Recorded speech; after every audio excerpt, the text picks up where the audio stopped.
The Corps showcases its most technologically advanced rotor wing aircraft, and we honor an American hero.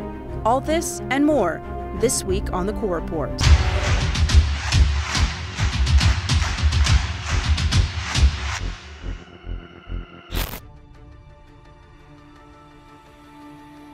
The Marine Corps released the Leader's Handbook and Discussion Guide on April 4, 2017. The guide is a tool for officers, staff NCOs, and NCOs to discuss social media misconduct, to include as it relates to gender discrimination and harassment, safe online conduct, as well as directing mandatory reporting requirements for possible social media misconduct. Go to the website listed below to view the handbook.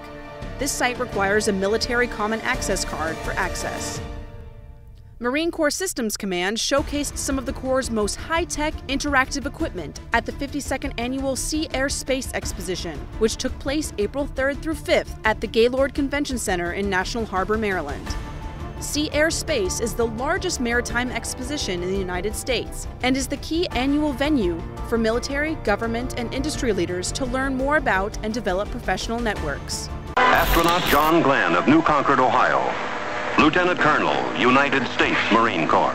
Senator John Glenn was laid to rest with full military honors at Arlington Cemetery, April 6, 2017. Glenn was a distinguished Marine Corps aviator, astronaut, and served as Ohio State Senator for 24 years. He served as a fighter pilot during World War II in Korea and received 6 distinguished flying crosses. In 1962, he was the first American to orbit the Earth, and in 1998, was the oldest person to fly in space as a crew member of the Discovery. Godspeed, John Glenn.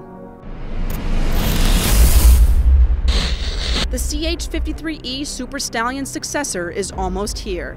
The Defense Acquisition Board authorized the CH-53 King Stallion to start low-rate initial production. They're looking to replace the CH-53E Super Stallion by the year 2030. The King Stallion carries 3 times more than the Super Stallion and has a 12-inch wider cabin. It also has 3 external cargo hooks in comparison to the Super Stallion's dual cargo hook system, and 146 less pieces of support equipment. We'll be able to get Marines in and out of the most difficult landing zones much more safely. The Marines in the back will have a lot more confidence knowing that they're going in the most advanced helicopter ever built. That's going to get in there faster and more safely. New River, North Carolina HMH 366 Squadron will be the first to get CH-53 King Stallions in 2019. A ceremony at Camp Pendleton was held for the returning of retired Marine Master Sergeant Harry Campbell's identification bracelet after it was lost sometime during World War II. Master Sergeant Campbell was with 1st Marine Division in Camp Pendleton, California, and fought in the Battle of Guadalcanal during the island hopping campaign. The front of the bracelet read Campbell's name and ID number. Hand-carved on the back, the bracelet read Guadalcanal and the dates of the battle. The bracelet was found on a beach in Auckland, New Zealand, where it was believed to have been lost while the Marines were traveling to Australia for rest and rehabilitation. The couple who recovered it was using a metal detector when they came across the bracelet buried roughly 6 inches deep in the sand. The bracelet was returned to Master Sergeant Campbell's family at the ceremony on March 31, 2017. That's all for this week on the Corps Report.